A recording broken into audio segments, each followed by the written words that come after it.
What happens when the fate of a company hangs by a thread, and the solution comes from the most unlikely person? A CEO faces disaster when his entire system crashes, his team panics, and everything seems lost. But just when all hope seems gone, a quiet voice from an unexpected hero changes everything. Is it too late to save the company? Can a janitor's son hold the key to their survival? You won't believe how a simple act of kindness turns a crisis into a life-changing lesson for everyone involved. Stay tuned till the end to discover the shocking twist that no one saw coming. You won't want to miss this. The CEO sat in his sleek glass-walled office, staring at his computer screen. His fingers hovered over the keys, shaking slightly. Everything had just stopped. The system, the heartbeat of the entire company, had crashed. A cold sweat beaded on his forehead as he glanced around at his team, panic creeping in. Their faces mirrored his own worry.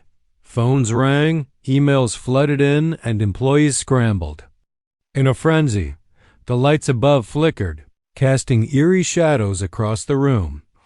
The hum of technology, once a constant presence, was now an eerie silence. In a desperate attempt to fix the problem, the CEO clicked through endless screens, each one blank. He couldn't afford this.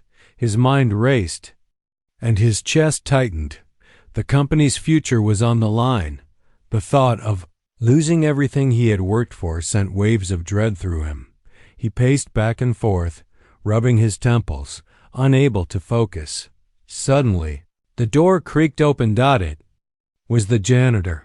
A small boy stood beside him, holding a mop and bucket, his wide eyes filled with curiosity. "Mr. Davis?" the boy said timidly, glancing at the chaos in the room.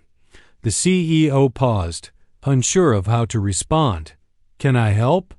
the boy asked, his voice surprisingly calm.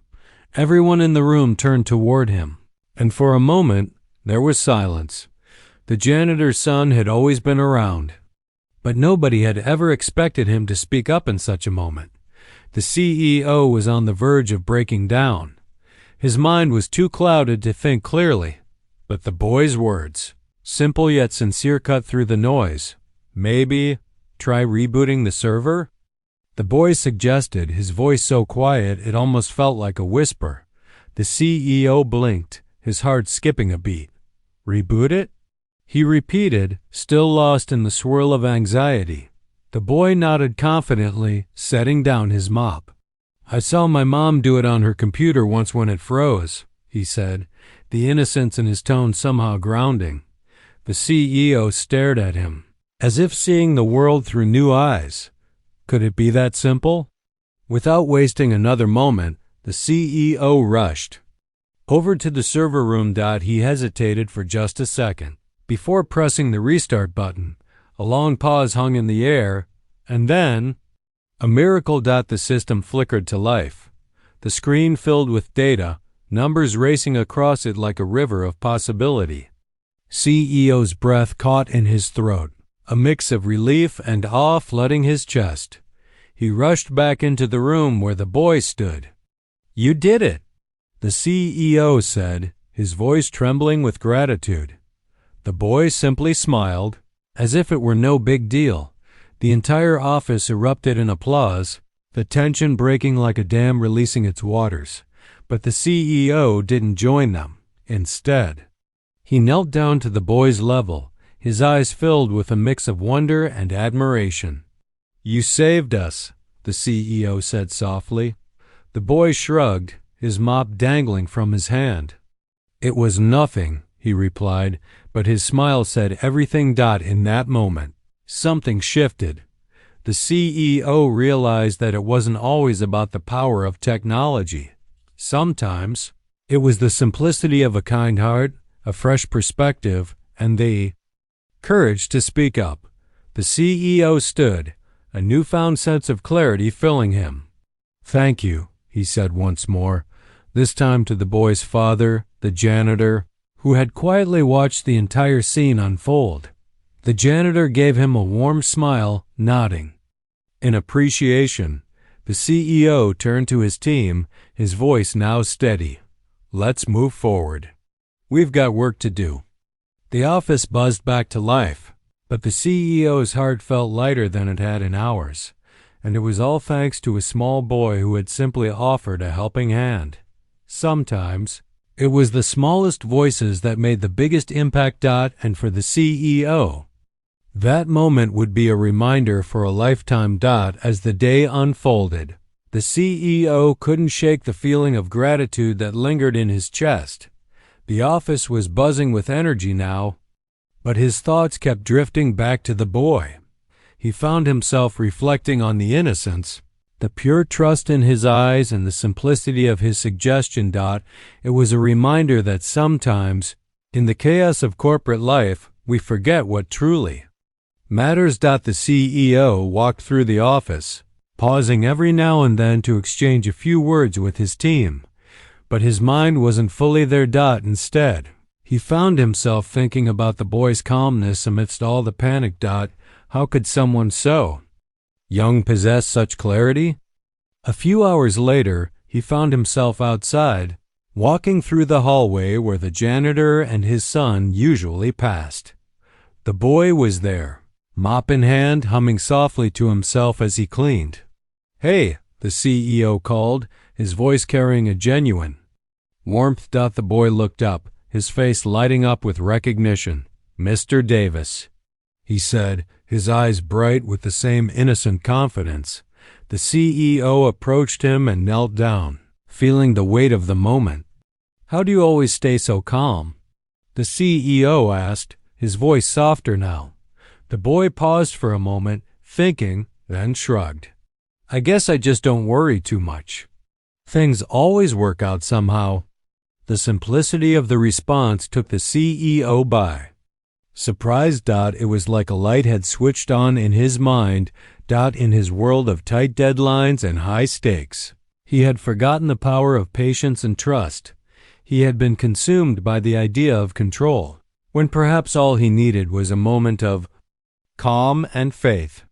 "You're wise beyond your years," the CEO said, a gentle smile tugging at the corners of his mouth. The boy giggled, clearly flattered but modest.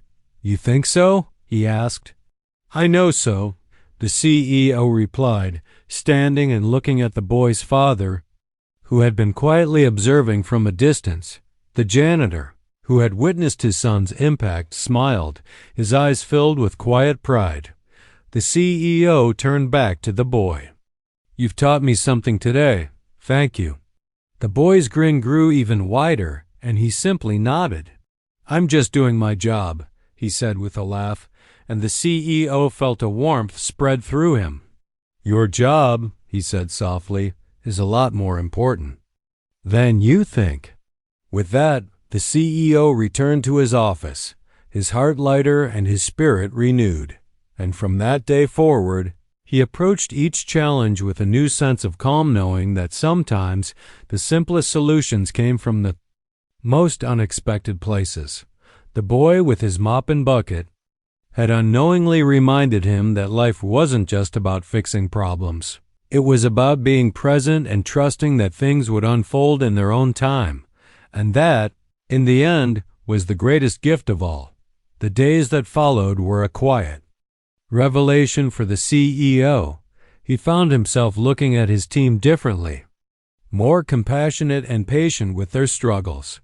He had always been focused on the bottom line, on moving quickly, on solving problems fast. But now he understood the importance of stepping back, taking a breath, and giving people the space to think. His leadership style shifted from one of urgency to one of a mindfulness.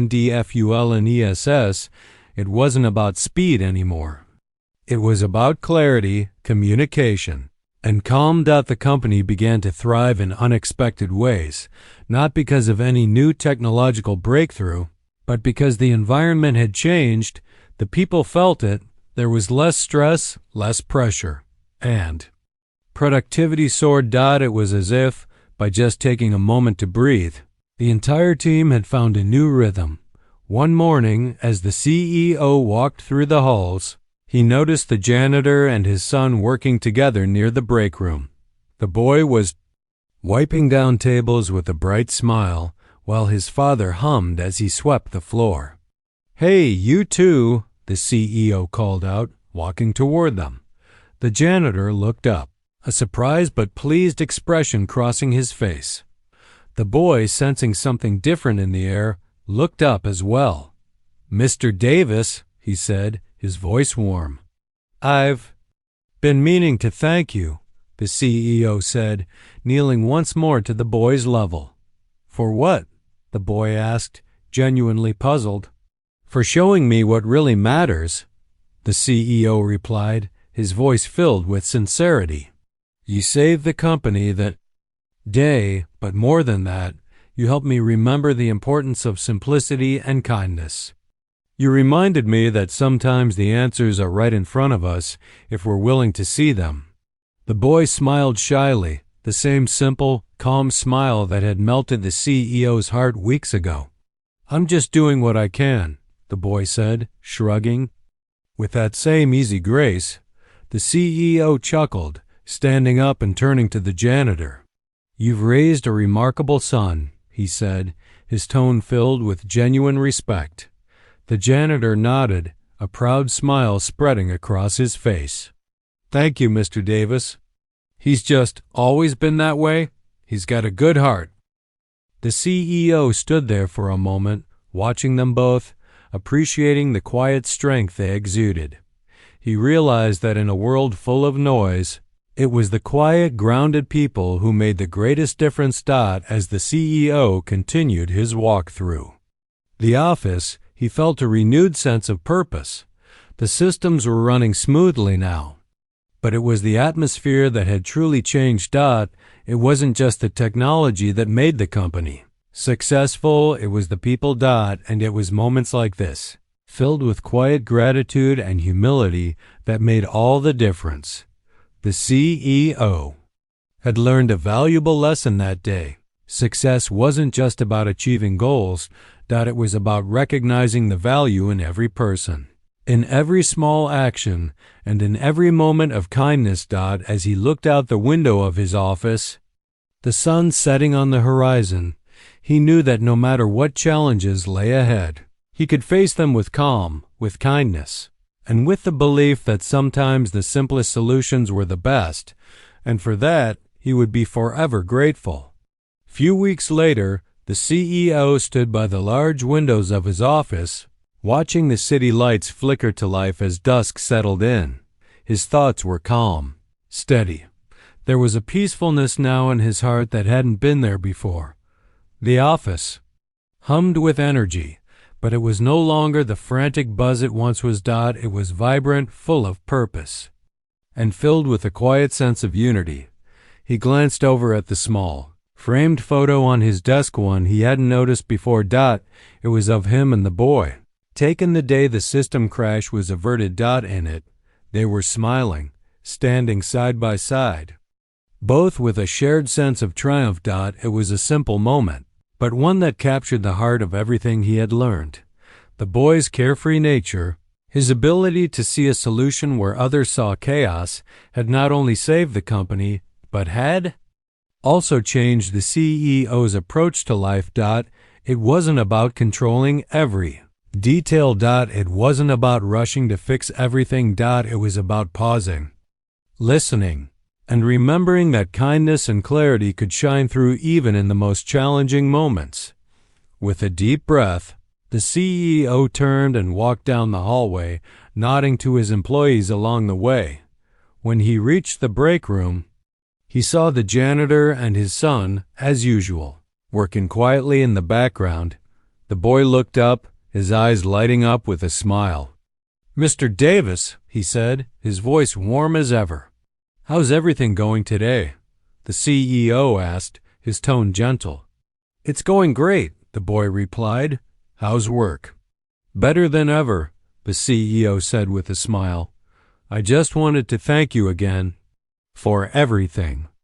The boy looked surprised, but there was a sense of pride in his eyes. "It was nothing. Just helping out," he said, modest as always. The CEO kneeled down, meeting the boy's gaze. "Sometimes the smallest actions have the biggest impact," he said softly. The boy's smile widened, and the janitor, quietly sweeping nearby, looked up. His eyes filled with gratitude.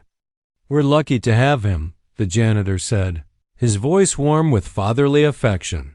The CEO stood, giving a nod of agreement as he walked away. He knew that this company, these people, were no longer just employees. They were a community, bound together by simple kindness, mutual respect, and an understanding that even in the most unexpected moments, wisdom could come from anywhere. And as the sun set on another day, the CEO felt a deep sense of peace. The road ahead was unknown, but for the first time in a long time, he was no longer afraid. He had learned to trust, to listen. And most importantly, to remember that sometimes the biggest changes came from the smallest of hearts. With a heart full of gratitude, the CEO stepped into the future, knowing that it was not the grand gestures that would define his leadership, but the small, kind moments that would shape the company and his life for years to come. And with that, the story of the CEO, the janitor's son, and the quiet lesson of kindness came to a close. But the legacy of that moment would live on, always reminding them all of what truly mattered.